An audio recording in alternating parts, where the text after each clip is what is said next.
much for this kind introduction, and we're very excited with Cory to do our 5th interview. It's the first public interview in this evolutive conversation, and we thought today, actually as part of this, and we discussed also with Hans-Peter Schwerfel, of course, the idea that in the context of the festival here, as it is a sort of a retrospective view, even if Cory always makes the old works new. So in this sense, it's a sort of new type of retrospective. So maybe it's interesting to begin with the beginning, with the very beginning. And I was kind of wondering, Cory, you once told me that there were different epiphanies. There was a kind of an epiphany how you came into art, and then there was an epiphany how you came into technology. And it's all somehow connected to Buffalo. So let's start with Buffalo. Oh, that's okay, great, yeah. Yeah, so, you know, so I grew up in Buffalo, New York. It's upstate New York, and Buffalo's, I think, kind of an interesting city because a lot of the artists from New York City moved upstate in the mid to late 70s, and so, and it was a particular type of artist. It was artists like Tony Conrad, Steina and Woody Vasalka, who started the Kitchen in New York. Paul Scherritz, the kind of filmmaker. God, who else? There was other artists too that I'm just blanking on right now. And they all kind of moved up to Buffalo and taught at the University of Buffalo. And this was the 70s, 80s. Tony is actually still there, and I actually spoke. I spoke in his class like 2 months ago. Anyway, the point being is that when I was in high school, when I was a kid.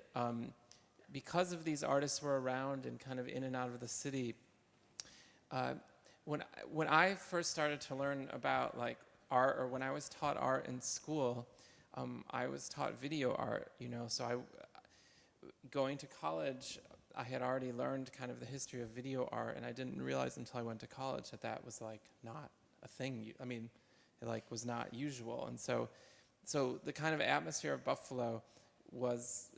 You know, and again, I didn't realize it till later. It's like I'm very much in the mold of all of those artists, you know. And I think for people, like my artwork seems a little confusing for people who are more like gallery-centric, you know. But if you look at what, in terms of my work, in terms of the history of that city, it's what my artistic persona is very much in line, you know. I mean, I compose, I perform, I muck around on computers and video, and so that I think it's been really important, and those artists are very important to me. Yeah, does that make sense? Of course, totally, okay. Because that's the Buffalo situation of all the disciplines kind of merging, as Tony Conrad's practices, Brandon Joseph, you know, shows so beautifully in his book. I mean, that's a great book. That's a great book. Yeah, it's like, for those of you who don't know, it's Beyond the Dream Syndicate. It's kind of a history of the post-Cagean arts as told through the artist Tony Conrad, meaning he was kind of like a Forrest Gump in that book, meaning it's not necessarily about his work, but it's using him because he went through all these different scenes, music and painting and minimalism, and I would highly recommend that book. But yeah, I mean, speaking of Tony, yeah, he's definitely a hero to me. And his work hasn't fallen off at all, which is crazy.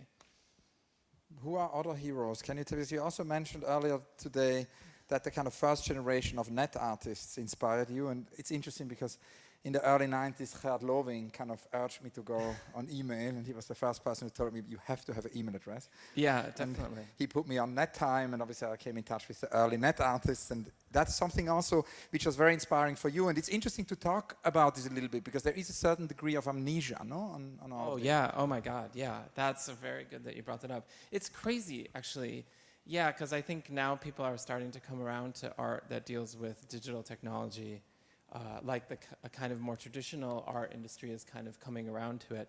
And there's definitely this bizarre amnesia towards maybe 20 years of net art, you know. But yeah, so I don't know, I went to college, I had the internet just kind of happened, and I got really into browsing the web, and I was seeing works by the first generation, like through my browser, just screwing off in college, not in class. And this was people like Jody.org and Ole Lalina and Vukosik, and yeah, in NetTime, and I started lurking on those lists, NetTime and the Thing list, and I think, was it Spectre?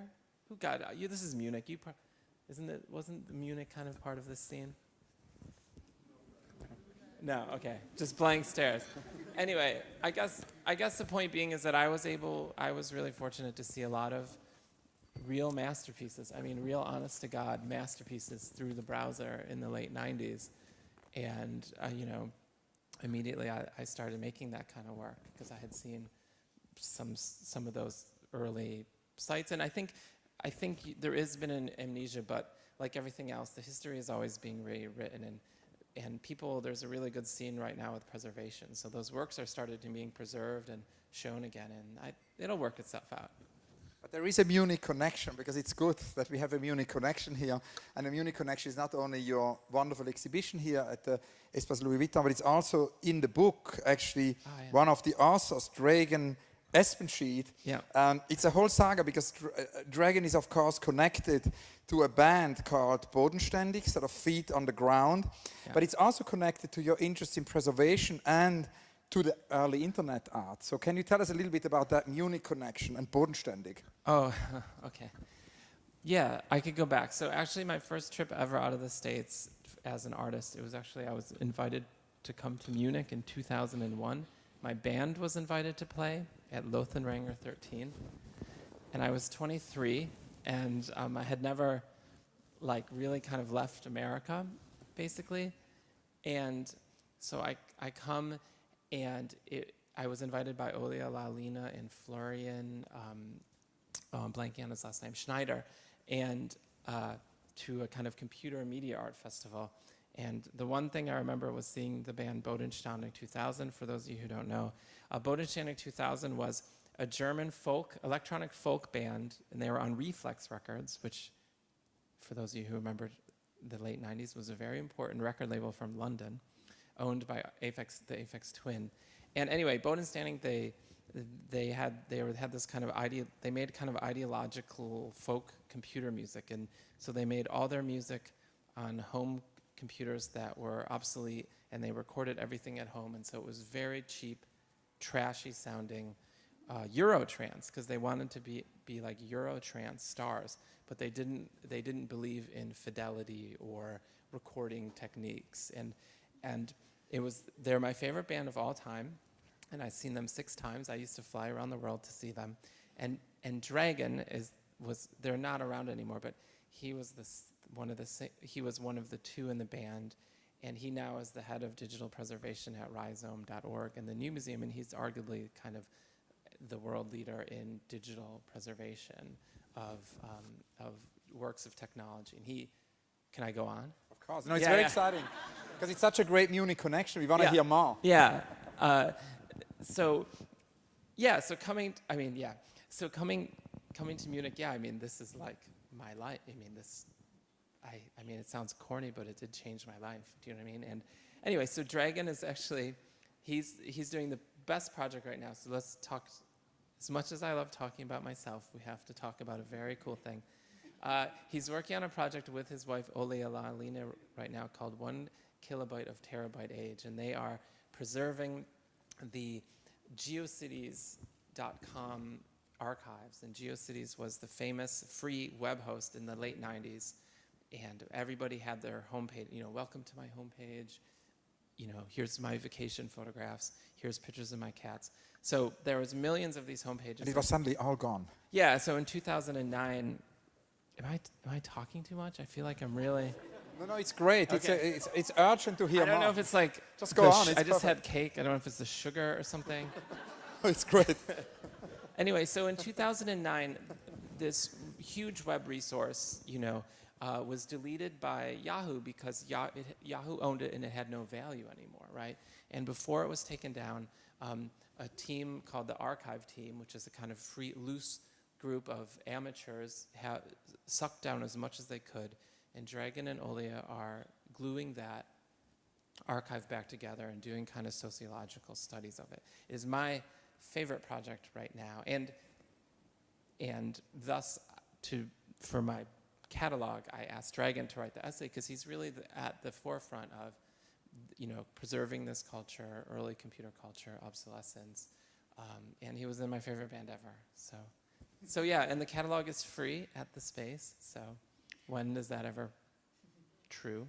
So go pick it up. No, and it's a great text, and very much has to do with what the late Eric Hobsbawm always told me, that we need an urgent protest against forgetting, and that actually memory it's not because we're in the digital age and we have more and more information that necessarily we have more memory. Amnesia could very much be at the core of that digital age, which is something really very present in your work. No, it's almost omnipresent. I'm a definite alarmist, and even though I have spent the last 20 plus years in front of a computer, I kind of don't. It's like I don't really like computers, or I don't really trust. You know what I mean? Like it's like a weird relationship. I don't trust them, and so a lot of my work deals with this kind of ambivalence. And for the catalog, what I've done is I've printed out all my old source code for my projects, and I'm printing them out because I don't believe computers are going to exist in the future, or there's going to be some kind of, like it's just impossible. Like, think of how hard it is even to find your email from 10 years ago. And so I've just been printing out everything that I really want, and we've compiled it into the catalog. So I'm not really into computers, but I am. But it's exciting to hear more about, because we have all these books here. It's almost like the Arcangel library I brought here to the talk, because you've been doing lots of books, and that obviously has to do with this idea, your alarmism of, and I mean Daniel Hillis, who invented one of the first supercomputers on which the whole Google age is somehow built. He always says one day there will be the big sort of black hole and it will all disappear. So you're doing all these prints and paper, and you print these scars, and it's fascinating because here in the exhibition some of these scars are exhibited. So it would be great to hear a little bit, because this is going to become somehow your atlas. I mean, it's interesting here in Munich in the Lehmbach House is Gerhard Richter's atlas, which is very much the whole archive of his work. And for you, it's these scars. Can you tell us about how this works? I think 5 volumes are out now, and they're going to be 25. Or? Oh man, I had no idea his atlas was there. Seriously? Yeah, it's in Munich. Oh man, that guy, I have to just give him a shout out. He has the best artist website. Have you ever seen his website? He has everything listed. It's like you could search for works on paper between 61 and 64. I mean, I'm obsessed with that kind of stuff. Anyway, wait, what? Your atlas, the scars. Yeah, right. Oh yeah, I mean, it's good you bring that up, because so these collections of magazines where I'm reprinting my source code are actually directly influenced by his atlas, by the Duchamp, the box that he made little versions of his work, these kind of precedents. So yeah, in the end, there'll be one magazine for every artwork I ever made that involves computer code. It'll probably be like 30 or 40, I'm not sure yet.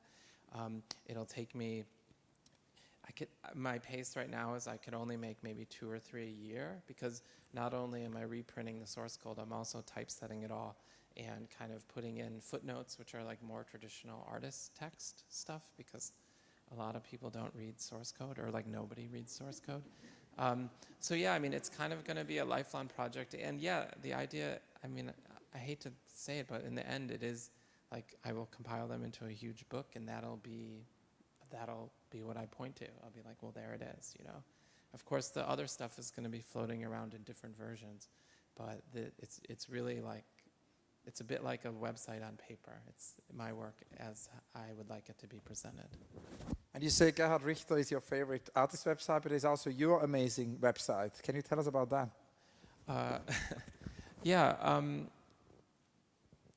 Yeah, Gerhard Richter, I think, is... Josh Smith used to have a great website. It's not up right now, but I'm sure he'll put it up. You saw it, right? Merlin Carpenter has a great artist website. I'm a kind of connoisseur of artist websites. Olia Lina has a great website. And the cool thing about artist websites is that you don't have to be a tech artist to have a great website, right? Like Gerhard Richter isn't like a computer nerd or whatever. But yeah, he has a great website. So it's one of my favorite things, because at least when I started, artists didn't really have websites, and it was the way that I got my work out. I didn't have access to galleries or institutions or anything. What I had access to was the web. And so my identity as an artist is really kind of centered on the web, right? And to me it's very important because you're able to present your work through your website how you want it to be contextualized. My website is made to look like a horrible website, like some local realtor website from 2003. Like, I like my websites to look horrible, but yeah, and of course through the web, the work could get dispersed, and it's how I've always contextualized my work is basically through the web. Do you know what I mean? I mean, now it's different. I mean, you have Instagram and stuff like that, but the web has been very important to me, you know. And yet there is also the exhibitions, and maybe that sort of whole is the moment to talk a little bit more about the exhibition here in Munich, because there are lots of images you see in the background which actually are directly and indirectly related to to the show. Now, initially, we talked about this idea about the retrospective, and when I asked you this morning, is it a retrospective, you say yes and no, because in a way, it's a retrospective in the sense that you reference earlier works, but it's not a retrospective in the sense that you redo these earlier works. So can you tell us a little bit about this retrospective, non-retrospective, and maybe also where it starts, because I think it starts in 2002. So interestingly enough, in 2001, you come for the first time to Munich. Yeah. You have this experience with the band, and here we have the show, which is everything which happened ever since. Yeah, it's true. I had a life-altering experience watching Bodenstauning 2000 and Lothenranger 13. Yeah, and the Super Mario Clouds, which is a work I made probably just 6 or 7 months after, is the first work referenced in the show here. Yeah, I don't know. It's like when you go see a band, it's like when you go see a band and they just play their new record, it's like always a bit of a disappointment. Do you know what I mean? And so when I do shows in cities that maybe haven't seen my work, I always like to bring in some of the old things that people might want to see, but then I also kind of don't like them anymore in a weird way, and so then I remake them into new works. And so, for example, in the show down the road, some of my old video game modifications are now playing on cell phones, which on kind of Nintendo emulators, and so instead of being presented on a Nintendo like I would have done 10 years ago, they're presented on a cell phone, which kind of gives the work a new life, you know what I mean? And it makes it seem, all of a sudden it seems like, to me, like, oh, this is kind of cool again, So it's fun to just recycle this stuff, and it's fun to see it, to kind of make the work not die in a weird way, and it's fun to give people a little bit of what they might want.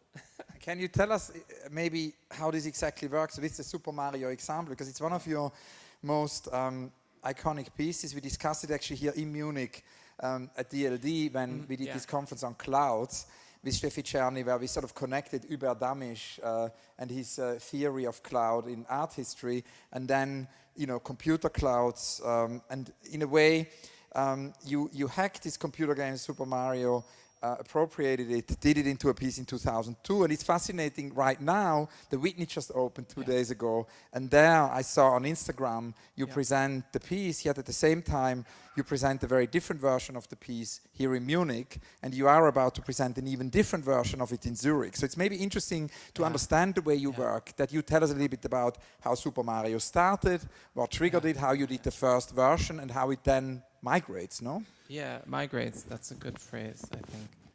Yeah, so the original work was made in 2002, and it was a modification of the game Super Mario Brothers. And I just kind of took the game out, and I just left the clouds. And when you were to play the game, the clouds would just scroll across, and you actually couldn't play it anymore. It turned it into like a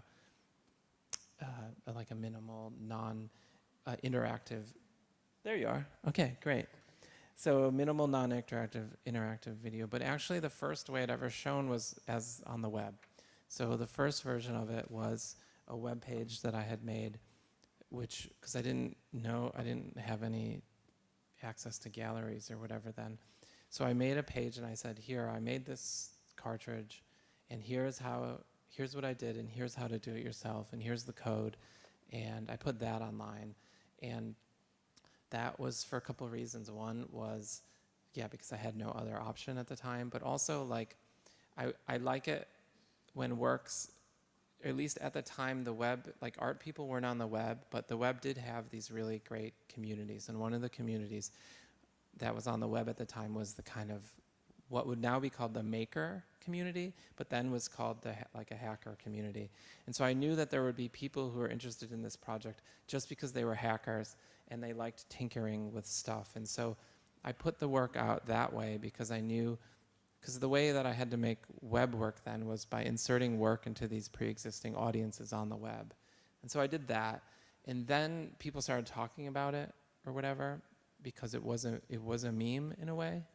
And which was also by design, because if your work wasn't a meme, nobody would ever hear about it. And so that's why a lot of my work is quite easy and clever, and the word of mouth about it travels fast. It was a method to have the work be distributed easily. Anyway, then like some galleries heard about it or whatever, and I started showing it in galleries as this kind of, well, not that, but what you saw earlier, this multi-channel. You know, I kind of Bruce Nauman'd it up, and I like put like, and that was, I mean, it's funny, but it's true, because at that time I was like, well, shit, if I just show this on a TV in the corner of a gallery, nobody's gonna give a fuck about it.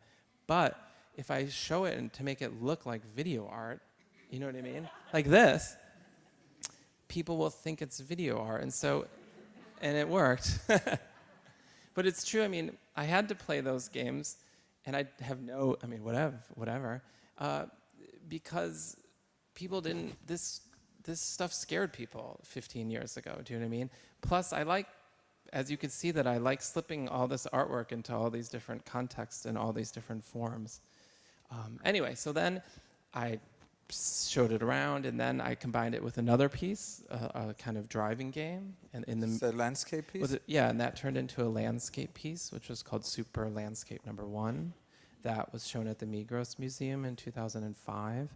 And then I didn't show it for years because I kind of like resented it. I like resented that it was kind of like my calling card, you know? And then I like refused to show it and was like, did that whole thing, you know?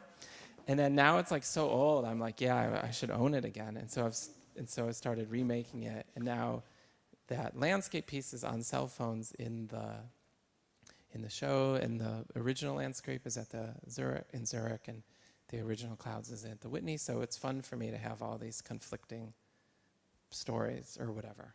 Does that, ugh. No, this is great.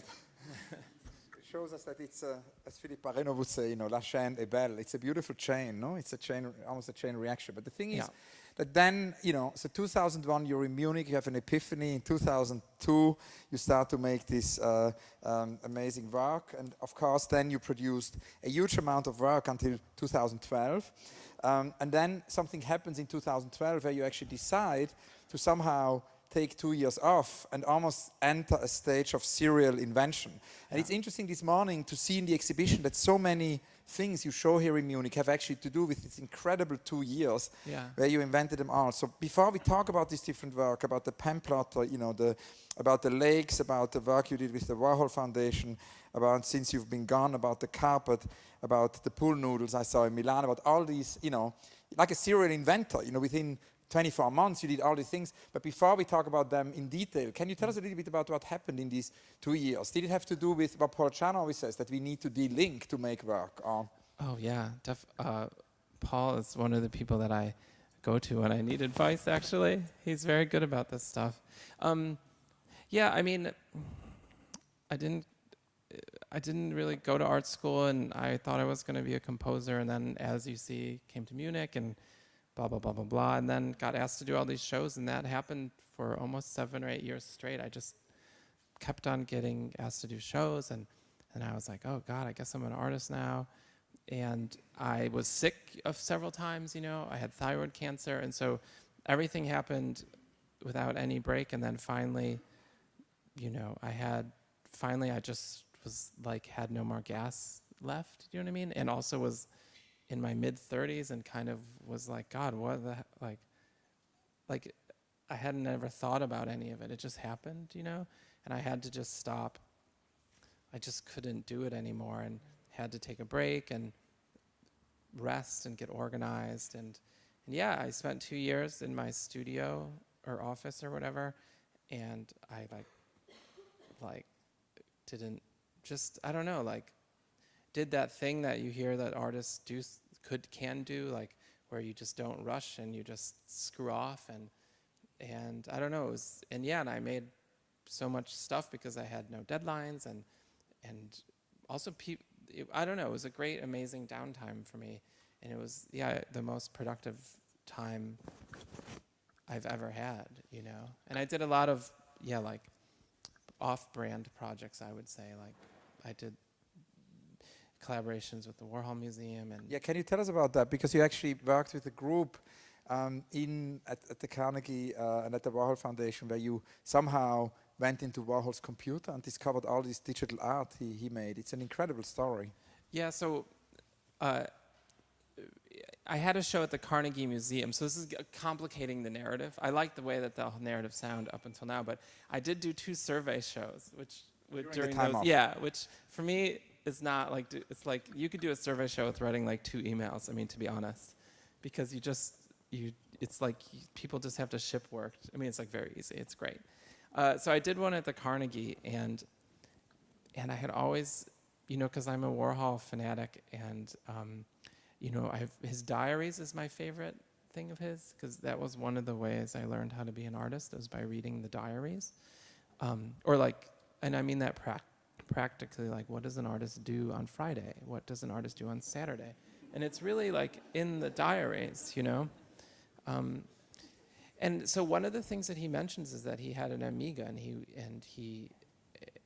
and I was always curious, and so when I was in Pittsburgh, I had Tina Kukelski, who was the curator of that show, make us a meeting at the Warhol Museum, and I just asked, I said, hey, did he have an Amiga? And they said yes, and I said, do you have it? And they said yes, and I said, did he have any discs? And they said yes, and then I said, have you ever looked at them? And they said no, and I was, you know, and even that was like a dream come true for me. And so I spent many years flying to Pittsburgh and working with the Carnegie Museum and the Warhol Museum and this great, so the Carnegie Mellon University is one of the best engineering schools in America, and they just happen to have a group of kids there called the Carnegie Mellon Computer Club, which are the world experts in resuscitating obsolete software. So I basically linked the Warhol disc with these kids, and we went through his Amiga discs, and we found all these amazing images that nobody had seen. There, you know, people had kind of known that they exist. There was rumors, but people hadn't seen them since '86, I think. And so then we released them, and that was my dream project. That was the best thing I ever did. It's amazing. That's from a self-portrait to a portrait of the engineer. It's a very interesting series of work. Then, of course, you not only resuscitate the obsolete software, but then sort of around the same time you continue to resuscitate obsolete hardware, and you found this pen plotter, which led to a sort of a series of drawings, which are also here in the exhibition. Can you tell us about this? Oh yeah, like. Somehow I found out that there was a very rare machine made in the 90s called a Muto XP300 pencil plotter.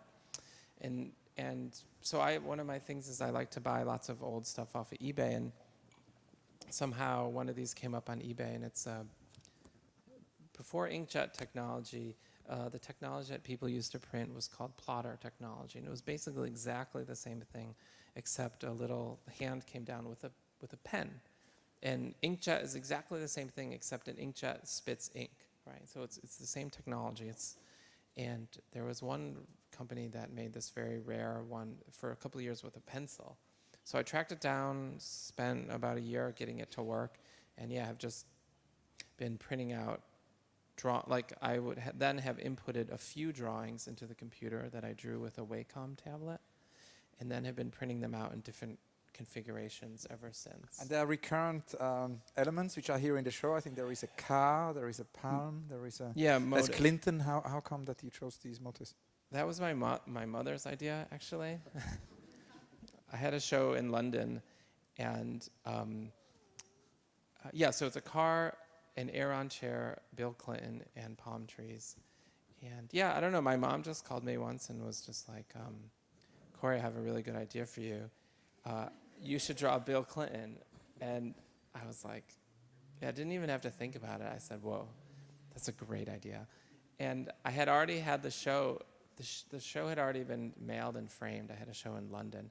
And I made Clinton drawings the same size as the frames, and I FedExed them to London and swapped them out at the last second. And so, yeah, it was totally my mom's idea. And the Hillary, I've been doing Hillary thing. I've been giving, my mom has to get credit for that as well. So I have, so I can't explain it, but it works. Then another kind of obsolete thing you brought back are the famous lakes. And we had lots of images here in the background of these lakes previously, and I'm sure they're going to come back again. Can you tell us about this series? Because it's something we were all very familiar with a couple of years ago, and it's an effect which has disappeared. I think it's going to come now. Yeah, so, you know, in the late 90s when I first got on the computer, besides looking at like art websites or whatever, I obviously just like surfed around like anybody. And one of the things that was very popular then was a thing called the Lake Applet. It was a reflective, it was a computer program that you applied to your JPEGs, and it made your JPEGs look like they were reflecting in water. And so I have a series of works right now that just basically I've been applying that image effect to different kind of more contemporary so different more contemporary images, and images all across the image spectrum. So Puff Daddy, that's me in my dress shoes with white socks, a USB cable, that's a Seinfeld DVD. Yeah, and the thought behind that was like, since I've been doing all this preservation stuff, I was thinking like, oh, maybe I could just use the idea that people kind of give me the benefit of the doubt now when I make something that it's art. And so now I thought it would be fun just to make artworks only or that are kind of have the sole purpose for preserving different parts of computer culture that otherwise would get lost. So maybe in 70 years, people see this Puff Daddy reflecting, and that's the only time they've ever seen one of this lake. And so it was just an idea that maybe an artist is one of the jobs of the artist is to preserve culture. Does that make sense? Like, who would really remember what a Marlboro ad looked like if it wasn't for Richard Prince? Or who would really remember what Campbell's soup can look like if it wasn't? So I was thinking about that in terms of computer culture. So I don't know. The jury's still out. It's again the protest against forgetting. Protest against forgetting. As Eric said. Also, more recently, you started to do sculpture with these pool noodles, as far as I think they're called. We don't have any photos here of the pool noodles, but you all should go to Bergamo and Milan, where they're exhibited right now. Can you tell us about this invention of the pool noodles? Because there are lots of different ones for different kind of personalities. Yeah, this one's a little bit harder to explain. So I have a series of sculptures that are called Screenagers, Tall Boys, and Whales, and they're basically just these pool flotation devices. You know, these foam things? And I've just basically been accessorizing them with different kind of like wristbands and necklaces and kind of dressing them up like people. And yeah, I can't believe I didn't put any images in here. I'm disappointed. Oh, there was? There was one? Yeah, cool. So you'll see them, right? This, I don't know if this is like, so I spent a couple years off, and the longer I spent off, the kind of weirder my work got, and the kind of weirdest it got was dressing up these pool noodles. But they're meant to kind of be like different groups of people are meant to be represented. You know, teenagers, kind of Wall Street trader. Those are teenagers. You see, like Justin Bieber. And this one is listening to Skrillex, like so you could hear the MP3. And I don't know what, God help us, what this next image is. Oh, 7 seconds. I heard it last 7 seconds. But maybe it's a little, maybe it's similar. It's about fashion. It's about today's fashion. And you know, I had started to do like weird fashion projects. And fashion is similar to technology. I mean, technology is fashion, right? Technology is temporary. Technology is disposable. It's all the things that people apply to fashion. And so maybe that's the relationship. I don't know. Also, these exhibitions you have right now, because all over Europe there are all these shows you do, and I was kind of wondering what do they have in common, because there are lots of different works in Munich, in Bergamo, and Milan, and it's kind of interesting. The Bergamo show, the bigger show, and the Munich show are connected to the carpet in a way. And of course, I mean, as Duchamp said, we mainly remember exhibitions which also invent a display feature, and the display feature... Did he say that? Yeah. Wow. Hamilton always told me, yes, was what he told Hamilton. Too, yeah? Hamilton quoted him and told me that Duchamp told him. And so in any case, you use your display feature is the carpet, and it's kind of interesting because these patterns which you use in your work, they start to migrate. We are back to this migration idea. They migrate into carpets. I saw them in a show in LA. They became a bed. Yeah, There a we bed. go. So can you tell us a little bit about that form of migration, which kind of also goes then beyond the art world? It goes into the world of merchandising. Yeah, It goes outside the gallery. Oh, I should also just say that Richard Hamilton's projects with Duchamp were my, when I was doing my Warhol thing, that was what I was thinking about. Like, I love his projects with Duchamp. I think those are like, so for those of you who don't know, he remade with Duchamp's permission several Duchamp's works, and Duchamp said he did better than, like he did. Do you know what I mean? And then it's cool because when you go to the Tate, it's the wall label is very. I can't remember what it is, but it's very interesting. I think it says Duchamp and then Richard Hamilton's name under it, or it's like, it's funny because it's still unclear. The authorship is weirdly unclear, which is cool. It's a double authorship. It's a double authorship, and I can't remember whose name they put first, but in the end it doesn't matter. Anyway, sorry. What was I thinking? So the migration, Oh, you the know, migration, these patterns and then so sort of Photoshop patterns, and they've become photographs and works in galleries, and then they become carpets. I think that went through Denmark into Munich, and then they become beds, and then they become... Yeah, so yeah, it started off, those works are made from the kind of ready-made patterns in Photoshop, and I had done them for many years as photographs, and they became a kind of like a paint. They were shown as paintings, basically. And then, yeah, like I had a show in Denmark, and they were like, there's a carpet factory across the street that could print digital carpets, which apparently I know now only is really available in Denmark and in China. So I made a carpet, and yeah, I started a merchandise line, and I was like, well, I should just really go wild with this. And so, yeah, bed sheets, iPhone covers, iPad cases. Yeah, so the work doesn't have a form, I guess. Do you know what I mean? Or the form could change. And I think it's fun, especially the bed sheets. I think the bed sheets now are as known as the photographs, which I like. It's also playing with value, you know? And in LA, when I saw the exhibition, it was actually in a house, so the bed was kind of real. I imagine people slept there. It was like a house. And then at the same time, you presented your merchandise series, which I think is called Arcangel Surfwear. That's also your Instagram. Yeah. You presented it there as a shop. And that, of course, you know, reminded me of Claes Oldenburg, you know, doing a shop start event, redoing the Oldenburg store, artist store. Can you tell us a little bit more about what is Arcangel Surfwear and how you sort of made it into a store? Yeah, definitely. In fact, I have my Keith Haring socks on today. And he was a big inspiration because I used to work behind the pop shop when I first moved to New York.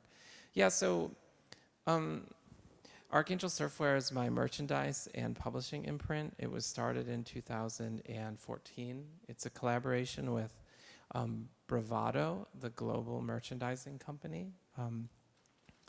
They're a subsidiary of Universal Music, and so they do all the merchandise for Justin Bieber and Katy Perry and the Beatles and Bob Marley and Lil Wayne, and the list goes on. And so they approached me and they said, would you like to do something with us?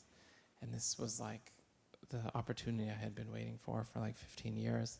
So I said, yeah, and I decided to create my own brand of, the kind of idea behind the line is it's all clothes and accessories to surf the internet in. So it's like really comfortable cotton clothes that you could kind of wear in bed when you're watching Netflix. So it's a kind of lifestyle brand. I'm not kidding, you can go online and buy this stuff right now. So it's a lifestyle brand for web surfing. And it was inspired by the other lifestyle brands that this company had done, because they do the Lil Wayne Truck Fit, which is his skater brand. And so, yeah, when they approached me, I thought it would be fun to take my art, which at that point had really been kind of high society, and kind of smash it back into, 1995, the just cheap consumer goods, And so it's shop.archangelsurfwear.biz. We do ship to Europe, although... so yeah, it's just playing around. I mean, I'd love to make it sound conceptual, but if you haven't figured it out by now, it's just me screwing off. I mean, and having fun and seeing what people will allow me to get away with. And this idea of sort of, going beyond the art world and finding other forms of circulation, of the work, leads obviously to many parallel realities. Yeah. We spoke about your exhibition. We now spoke about your brand, about the shop, the store. Then there is also this idea of doing sitcoms. When we met for the first time, you told me your unrealized project was to do sitcoms, and then I think the sitcoms became more like web sort of episodes. One was called Solitaire Weekly. Can you tell us a little bit about this sitcom and web episode kind of idea? Yeah, I did eventually do a webisode series called Solitaire Weekly. It's solitaireweekly.com. It was a webisode series that ran every week for 1 year. Between 2012 and 2013, every week we posted just a screen capture of somebody playing computer solitaire. And so that, I guess during those years for my web stuff, I was just interested in doing stuff on the web that nobody would see, like doing stuff that had no interest by anyone. Because I think there's this myth that on the web there's a community for everything. But I wanted to do stuff that had no community, that nobody would look. And there's a kind of cult about how many likes you can get. But I like the idea of making content for the web that got no likes, that like got 2 views. So Solitaire Weekly was part of that very unsuccessful initiative. So you could go to solitaireweekly.com. I also didn't tell people about... Yeah, there it is. That's it on your iPad. I also didn't tell anybody about it when I did it, so it just dispersed naturally. So it was almost a secret show. It was totally secret, and a few people saw it because I could see the stats, and I liked the idea that it was just out there, and maybe 20 people saw it all year. It's now, of course, I tell people about it, but so that is where I am at with the web right now. Like, I like doing things that kind of are invisible in a weird way. But it's interesting that almost, like my first show happened in the kitchen, and I did it in '91 when I was a student in St. Gallen, not very far from Munich. And it lasted 3 months, and it had 29 visitors. And it became a rumor. There is a rumor, Cory, that you did, not a kitchen show, but that you did a very obscure exhibition with Tic Tacs in a car. Can you tell us more about that? Which was, I think, seen by even less people than my kitchen show. Yeah, it's true. It's true. Yeah, there is a thing, like, even when you think about the Sex Pistols, right? Like, the idea that nobody went to all the important shows in history nobody went to, you know what I mean? Yeah. What happened with the Tic Tacs? Yeah, I had a work it was a performative work, or I don't know, I guess you would call it a performance. It was, Tic Tacs, these little orange things. It was to take a case of Tic Tacs and dump some of the Tic Tacs under the seat of a sports car. So I did it in LA, and I had put a bunch of Tic Tacs under the seat of this Mercedes. And yeah, it was in a show. It was in a show at Mocha LA, but I don't know, like something the wall labeled. I don't know. But yeah, nobody saw it basically. But I think it's one of my best pieces, actually. And I keep looking for people. If any of you all have a sports car, I'm up for commissions, or I'd love to put Tic Tacs under the seat for you. It's so great. Another aspect, you know, if we talk about these parallel realities in your work, is your interest in comedy. And you once mentioned to me this sort of, and obviously something David Robbins wrote a lot about, the link between, you know, art and comedy. And you said that when you saw the comedian Zach Galifianakis perform live, that you've never seen something really which made your head spin off. Can you tell us about you and comedy and that kind of interest? Yeah, I used to have a friend in New York, Chelsea Peretti. She's a comedian, and she's in LA now. And during those years, it was unclear if I was going to be an artist. You know, like I spent many years like not really knowing if I was going to be an artist. And one of the things I thought that I was interested in was comedy, and so she would always invite me to do comedy shows. And so I did a bunch of comedy shows in New York in the middle, like 2005, 6, 7. And once I opened up for Zach Galifianakis, doing a performance work actually, not unlike the work we did the other night, the piano work. And yeah, I don't know, man. I don't know if any of you have ever seen Zach Galifianakis live. I mean, do you know like when you just got the flu, but you don't know you got the flu yet, and then you're just walking around and all of a sudden the whole room moves and you're just like, oh. But like that, the whole room moved, but it was the good version of that. Like, I just remember like my vision blurred, or like it was so funny. I couldn't even understand. I just didn't understand that anything could be that smart and funny at the same time. It was also coincidentally about when I stopped doing comedy, because I had seen that I was like, this you would need a lifetime to get this good at comedy. Do you know what I mean? You stopped doing comedy, but you never stopped doing music and doing live performance, and that's another parallel reality. Yeah. You as a musician, you came here in 2001 to Munich to do a music gig, but also very often when you do exhibitions now, you continue to do live music performances. Can you tell us something we haven't spoken yet about, that sort of dimension? Because, I mean, obviously you writing scores and writing these computer scores and computer programming, you always said it's maybe not so different from you writing musical scores. Yeah, I mean, computer code and musical scores are both codes to be performed by machines, you know. A piano is a type of machine or technology. A violin is, electric guitar is. And so there is really no difference, in a certain level between computer code and music. Even in terms of things like preservation, and that's one of the ideas I like the most lately, is that, it's like the way we hear Bach today is not actually how Bach heard Bach, because the way the tuning, like for example, the tunings we use today are not the tunings he used then, and he never had a piano, and so even something as simple as hearing Bach on a piano is actually completely not historically valid, right? So it's a good example of music as a technology, and music has the same problems that computers have, right?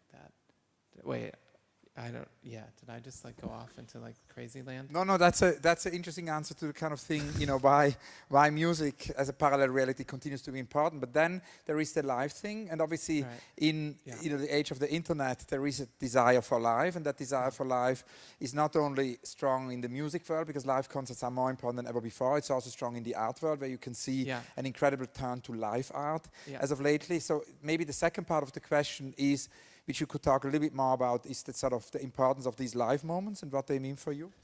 Yeah, I think for me, what's great about music is there's a structure, and it's a narrative structure, and it's a kind of formal thing. You sit down like this, and you know there's going to be a beginning and end. You know you shouldn't get up, and you know you should pay attention. It's very similar to cinema, which I think is another kind of, here we are at KINO der Kunst.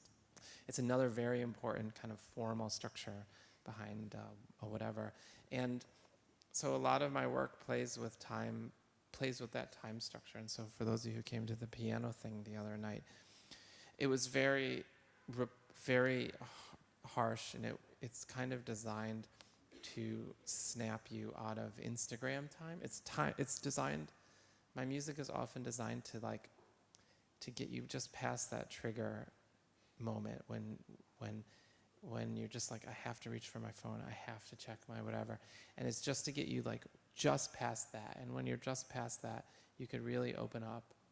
You know, it's really, you could really have an almost transcendent moment. And my compositions are playing with that. And I hope people got past that the other day at the concert, you know. And then I give them about a half hour more. And then we really start working with them. But I have the same thing, even in my own concerts. I'm like, you know, so fidgety. So, which means that the way culture is today, it provides even more opportunities for things to happen over time. It's amazing. And it's why I think art is really a thing that is amazing, because it happens in real time. And it's, I think, becoming more interesting because of what's happening outside, you know? That could almost be a great conclusion. I have two very last questions, which is another kind of dimension to your work, which maybe many of you don't know yet about, is Cory Arcangel, the novelist. Here is Cory's new novel. I don't think it exists in German yet. I'm sure it's being translated, but this is the English version, Working on My Novel, published by Penguin. And can you tell us, Cory, about your novel, you as a novelist, the artist as a novelist? Yeah, my first book, that is called Working on My Novel. It's a collection of the best tweets which feature the phrase working on my novel over those years that we discussed that I was just working in my studio. Basically, yeah, it's one tweet per page. Can you read us one or two? Yeah, I can. Great, yeah. I'd be happy to. Yeah, it's amazing. I've actually never done a reading. Working on my novel while critiquing another. Now that's talent. #am writing. Now working on my novel again. Hope to get enough inspiration. #am writing. Here, let me go into the beginning. Let's go into the very beginning. Chillin' by the water and working on my novel. Yup. #the good life. Working on my novel, drinking mimosas and laying out by the pool. Good thing I skipped work today. #writing.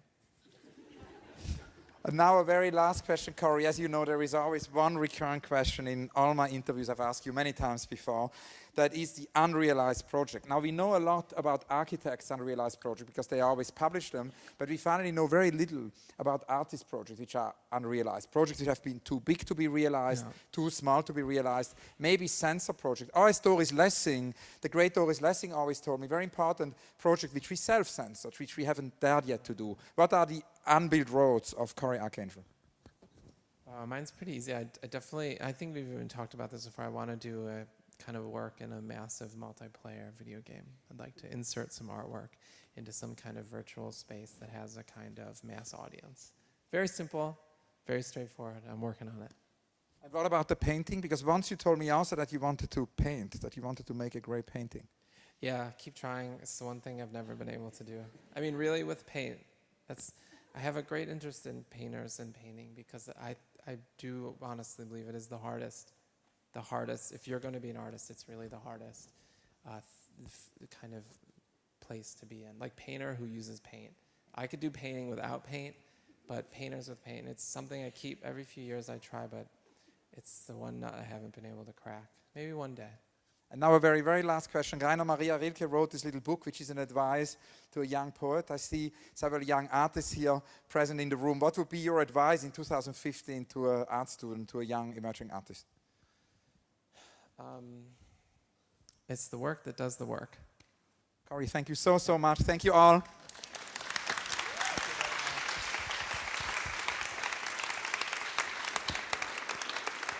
And I wonder if we should open it up. If you have questions for Cory, this is the moment. Are there questions for Cory from the floor?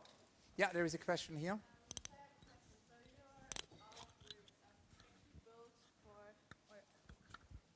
Your artworks are based on the web, on the net. Does it make it different for you whether the audience see it on the internet or in an exhibition? Hello? Oh, I think I turned this off. Did I turn this off? Hello? Okay. The question was, does it make a difference between if the audience sees the work on the web or in an exhibition? It's different with each work, but if I do put a work on the web, you know what I mean? Then I wouldn't, you know, if my game is good, which I hope, the web experience would be as vital as the real experience, but they would be two totally separate experiences, like experiencing two different works, basically. But I wouldn't put a hierarchy between one or the other. You could have experiences. I mean, I have experiences on Netflix all the time, beautiful experiences through my computer screen. So you could have beautiful experiences in each space. Are there other questions?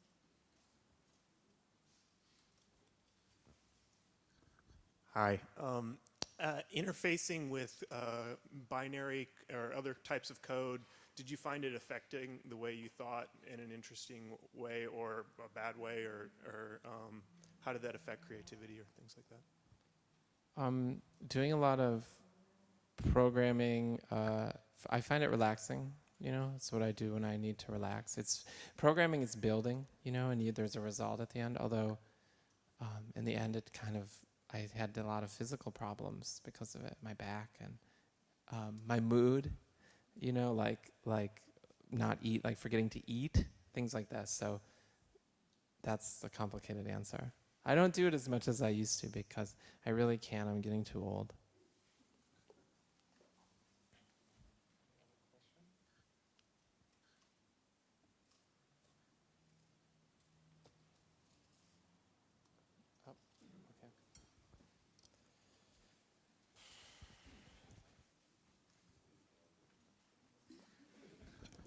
Okay, just a question to your website. I went to that a few days ago, and I saw that you have a lot of things for download, like having some source code that people may compile, apply. Do you have got any feedback how many people are actually using that? I mean, to some extent, it looks to me like this is more or less aiming at nerds, people that are very skilled to do that, and not for everyone. I mean, ordering the bed sheets or ordering a record is obviously more simple, but do you get any feedback about response, how people are actually using what you preserve for them on your website? Yeah, definitely. It's not like there's not a ton of people. The code isn't a mass. You know, people watch the YouTube videos. Not a lot of people using the code, but people do use the code. And every few years, I get an email like, somebody once found a mistake in the Super Mario clouds. So if you see the version that has been stuck in the past, like the one at the Whitney, there's actually a couple incorrect pixels in it, because that's one from 10 years ago. Recently, somebody took a project I did with another guy named Michael Fruman and ported it to the iPhone. It's called Pizza Party. It allows you to order pizza through your phone. So definitely, like every few years, somebody really takes something and uses it for something. So but it's for nerds. It's a whole other that side of the work is for a whole other audience, you know.